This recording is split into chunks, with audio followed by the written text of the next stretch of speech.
side, ladies and gentlemen, batenge to katenge, that is really the blueprint for the elections coming around.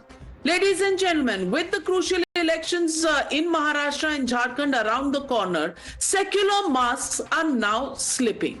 180 NGOs today have come together in Maharashtra to make one appeal. Vote against Modi and vote for the Congress and its alliance partners. A complaint has now been filed, that is Vote Jihad, since it's specifically mobilizing people from a particular religion, from minority communities, by creating a narrative that Modi is polarizing the nation. This is ironical, since even today the Prime Minister has appealed to the voters. Ek rahenge to safe rahenge, a statement he made in Dhule. First listen in to what the Prime Minister said and decide if you want to call this call for unity as divisive. अब Congress SC, ST, OBC समाज की एक जाति को दूसरे के खिलाफ खड़ा कर रही है। इसलिए मैं कहता हूं, एक है तो सेफ है, एक है तो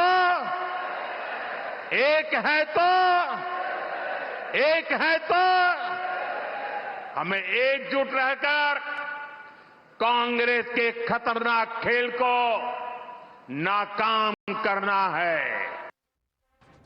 While the Prime Minister calls for Ekta, the India Alliance accuses him once again of resorting to polarization for votes. The opposition has pointed out that BJP's own alliance partner Ajit Pawar has said that he doesn't endorse Chief Minister Yogi Adityanath's comment, "Batenge to katenge." Listen in. कि बंटिए मत, उन्हीं से प्रेरणा ग्रहण करके मैं आपसे कहता हूं, बंटिए मत, क्योंकि जब भी बटे थे तो कटे थे। महाराष्ट्र हा शिवशाहू फुले आंबेडकरांचा महाराष्ट्र आहे। तुम्ही इतर राज्यांची महाराष्ट्राची तुलना करू नका। महाराष्ट्रातल्या लोकांना हे अजिबात आवडत नाही। You're watching the News Hour at 9. Debate number 2 on Times Now. Super Prime Time. Joining the debate tonight, Shehzad Poonawalla, national spokesperson of the BJP, continues to be with us. Sanjay Jha continues to be with us. But joining him are Danish Qureshi, spokesperson of the AIMIM. And my first question goes to Anand Dubey, spokesperson of the Shiv Sena Uddhav Thackeray group. Anand Dubey ji, बात प्रधानमंत्री की जा रही है, बात इस बात की जा रही है कि कटेंगे तो बटेंगे सही नहीं है, लेकिन आप तो शिवसेना से हैं। आप मुझे बता दीजिए कि प्रियंका गांधी वाड्रा अगर जमात से हेल्प लेती हैं तो ये सेक्युलर होता है? क्योंकि पिनरी विजयन ने तो खुद फेसबुक पोस्ट में लिखा है कि सेक्युलरिज्म का मास्क हट गया। आप कहां खड़े हैं इस सारे डिबेट पे?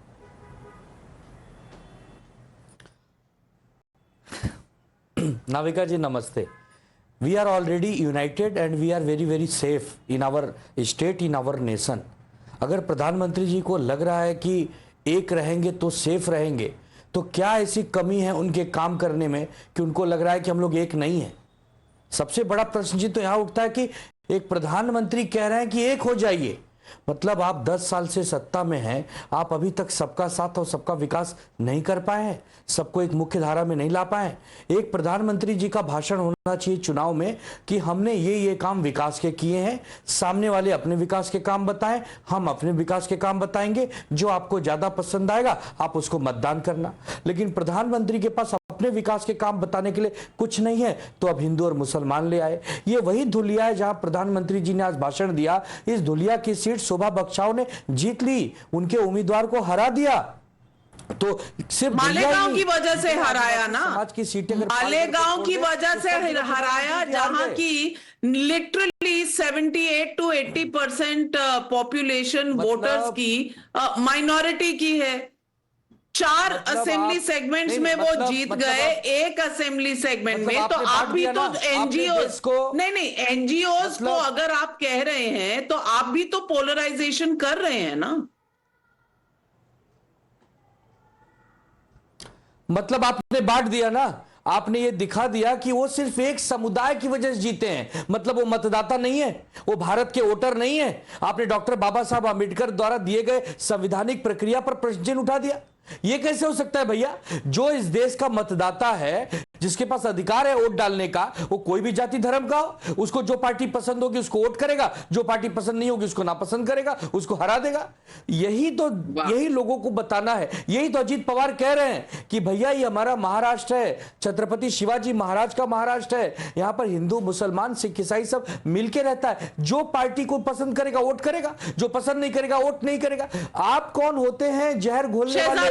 आप कौन होते हैं बांटने वाले? इसीलिए respond to Anand Dubey ji, respond to Anand Dubey ji, जो अजीत दादा पवार के स्टेटमेंट को उठा रहे हैं और जवाब दे रहे हैं कि पोलराइजेशन बीजेपी करती है, जो अजीत दादा को भी नहीं पसंद है। देखिए, विडंबना की बात है कि एक होना, जो नारा इंदिरा जी भी बोलती थी कि जातिवाद मत करो, जातिवाद में मत बटो, जो हम बचपन से कहते हैं united we stand divided we fall, एक होने की बात कहना तो सांप्रदायिक है। परंतु देखिए, आज नाविका जी 180 मुस्लिम तंजीमों ने, जिसमें एक तंजीम है मुस्लिम सेवा संघ, जिसने लिखा है ईमान वालों जरा सोचो, महाविकास अघाड़ी को वोट दो, इस पे तो कोई खंडन का बयान नहीं आया। ये सेकुलरिज्म का सुंदर संगीत है। रईस शेख बोले कि पहला अधिकार संसाधनों पर और पहला आरक्षण मुसलमानों को मिलना चाहिए, वो भी सुंदर संगीत है समाजवादी पार्टी की तरफ से। वोट जिहाद का नारा लगाए, वो भी सुंदर संगीत है। नफरती एक होने का बयान है, परंतु राम मंदिर प्राण प्रतिष्ठा जो नाच गाना बोला जाता है वो कोई नफरती बयान नहीं है। मठाधीश को काटेंगे बांटेंगे कहा जाता है, वो भी सेकुलरिज्म के तहत आता है।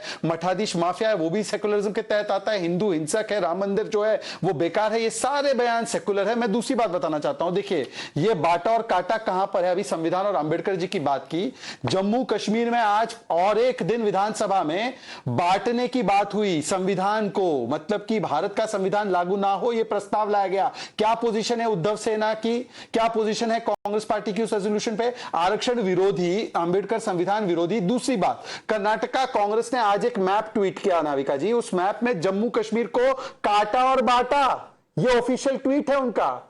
उन्होंने काटा और बांटा, अब वो ट्वीट शायद डिलीट कर दिया है। और तीसरी और आखिरी बात कहकर अपनी बात समाप्त करता हूं नाविका जी, जो आपने अजीत पवार जी की बाइट प्ले की, मैंने उसको जाकर 3-4 बार सुना, क्योंकि मैं तो मराठी बोलता भी हूं, मुझे समझ में आता है। स्टार्ट वहां से होता है कि एक पत्रकार उनको बोलते हैं मराठी में कि मुसलमानांना, मतलब मुस्लिमों को अपने नजरों के सामने रख के डोळ्यांसमोर ठेवून योगी आदित्यनाथनी हे बयान दिले है, बटेंगे कटोगे। तो उन्होंने बोला कि मुसलमानों को डोरों के, मतलब आंखों के सामने रखा है, ये तेरे को किसने बताया? ये अजीत दादा ने पत्रकार को बोला है। और फिर अजीत दादा ने पत्रकार को बोला है कि तुम लोग ये मत समझो ये महाराष्ट्र है, ये दूसरा स्टेट नहीं है, ये शिवाजी महाराज, ये छत्रपति शाहू महाराज, ये अंबेडकर फुले का राज्य है। तो जो जातियों में बांटने आते हैं वो भी सचेत हो जाए। तो दरअसल उसने मीडिया को और जाति का नाम लेकर जो पॉइजन लेकर आते हैं उनको समझाया है। ये असली बयान है, आप जाकर प्ले कर लीजिए। Sanjay Jha, you may pick up the issue raised by Ajit Pawar, but I will raise the issue picked up by Pinari Vijayan when he wrote that Facebook post for Priyanka Gandhi and said that the secular mask has slipped. Now, don't respond to Shehzad Poonawalla, don't respond to the BJP, please respond to Mr. Pinari Vijayan, who says that the Congress is no longer secular. Well, I think the Kerala chief minister has the biggest political opponent in the Congress, right? So he's bound to make whatever points he wishes to make. But I want to raise a point here on your show. In Bahrain, a BJP MLA has blamed the BJP party members for communal riots and violence. And he has done it exposing the BJP as they are. Can the BJP deny that? They can't. Number two, can anybody deny today that the Prime Minister himself has been using Mangal Sutra and Mujra and Bhes, and he talked about women and daughters being stolen? The Prime Minister is encouraging this kind of conversation. And after 10 years of being Prime Minister, Mr. Modi has made a public confession to the viewers who are watching your program, to the people of India, I have failed. I cannot keep the people one. Therefore, I will keep doing fear mongering because I have been a disaster. After 10 if years you as think, Prime Minister, if you think saying he I has can't govern failed India. after he has come to power for a third term, Sanjay Jha, what can I say? But the questions that you raised, Shehzad, please respond. Navika देखिए, आज fact check करते करते रात और शाम और show खत्म हो जाएगा। अभी उन्होंने कहा कि the FIR has been filed on BJP workers और leaders for inciting the riots. Please go and check the FIR. It was a कहा सुनी outside the police station during a protest on which the FIR has been done. Anyone who takes the law in their hands, FIR will be done whether it's a BJP member or not a BJP member. That's the law and order situation. But having said that, mangalsutra की बात अभी संजय झा ने की। कर्नाटका में Navika, your channel has been leading the coverage. किसानों की जमीन हड़प हड़प कर वक्फ को दे दी। नाविका जी, किसानों की जमीन, 1500 साल पुराना मंदिर। एक बार संजय झा जी बता दे कि वक्फ तो बहाना है, किसानों की जमीन हड़पाना है। ये तो विजयपुरा के किसानों ने बताया ना, उनकी जमीन हड़प कर दी, आरक्षण छीन कर दिया मुसलमानों को। हाँ, आपको जवाब देता हूं। आप लोगों ने महाराष्ट्र में जो अफवाह फैलाया है देवेंद्र फडणवीस को के माध्यम से वोट जिहाद, अरे इंडियन एक्सप्रेस ने तो आपका पूरा भंडाफोड़ और पर्दाफाश कर दिया। ये अफवाह है, ये झूठ है, और आंकड़ों के साथ ये फिर भी आप लोग समझ नहीं पाए। You know Navika, the Indian Express is expose the BJP's extremely cheap attempt to polarize Maharashtra by using vote jihad, which has been proved to be statistically wrong. So this is a party that at core is so Can I ask you one question, driven by Sanjay Jha? hate, Can I ask driven you by one question, Sanjay Jha? sectarianism. They have no answers. और सुनिए Sanjay Jha, can I ask you जरा, one आज question? Supreme court में सुनिए एक minute, आज अरे भाई, सुप्रीम कोर्ट आपने- में Prashant Bhushan has filed a petition which the Supreme Court is looking at on Manipur, where your chief minister has apparently made statements that will be examined and investigated, that you were trying to divide. So then we'll wait for that आप क्या investigation. बोल रहे हो? But why give yourself the secular certificate when your own alliance partners are questioning it? But Danish Qureshi, अगर चुनाव में, और constitution आप फॉलो करते हैं, आपके बैरिस्टर साहब असदुद्दीन ओवैसी साहब कॉन्स्टिट्यूशन की कस्में खाते हैं। कॉन्स्टिट्यूशन में कहा है ना कि कहीं पर भी रिलीजन बेस्ड वोट्स नहीं मांगने चाहिए, लेकिन मांगे जाते हैं। AIMIM हमेशा मांगता है, और अब ये जो 180 NGOs की लिस्ट आई है, इस पर आप क्या कहेंगे?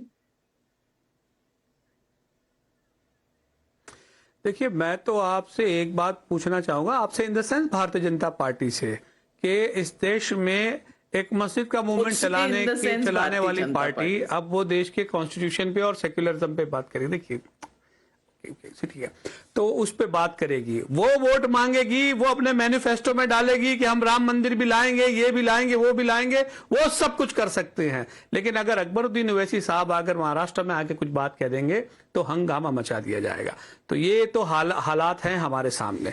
रह गई बात, आपने जिन एनजीओ की बात की है, उसके पहले मैं आपको एक बात बता दूं, मोदी जी कह रहे हैं एक रहेंगे तो सेफ रहेंगे। दरअसल वो सेफ खुद और भारतीय जनता पार्टी ने जो पूरे कांड को भांड कर रखे हैं, देश का बट्टा जो बिठा रखा है, उस पे सेफ होने की बात कर रहे हैं कि चाहे जैसे भी सेफ हो जाए, क्योंकि महाराष्ट्र में भी जितनी लूट खसोट भारतीय जनता पार्टी और उसके साथी अलायंस ने मचा रखी है पूरे महाराष्ट्र में, वो तो आपके सामने है।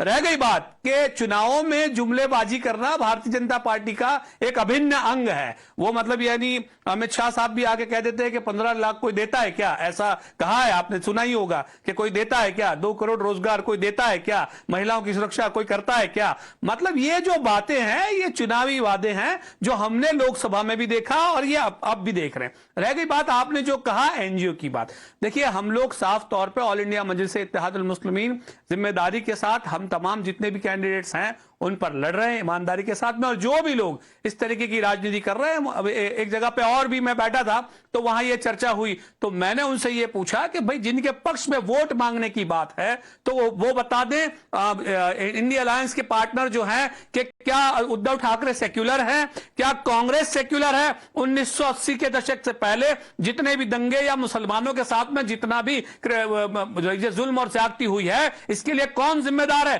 तो इसका कोई जवाब नहीं है। तो इन सवालों का जवाब तो मुझे लगता है कि चुनाव से ही मिलेगा, क्योंकि अभी तो हम हमारी बात कह रहे हैं, वो उनकी बात करेंगे, ये इनकी बात करेंगे।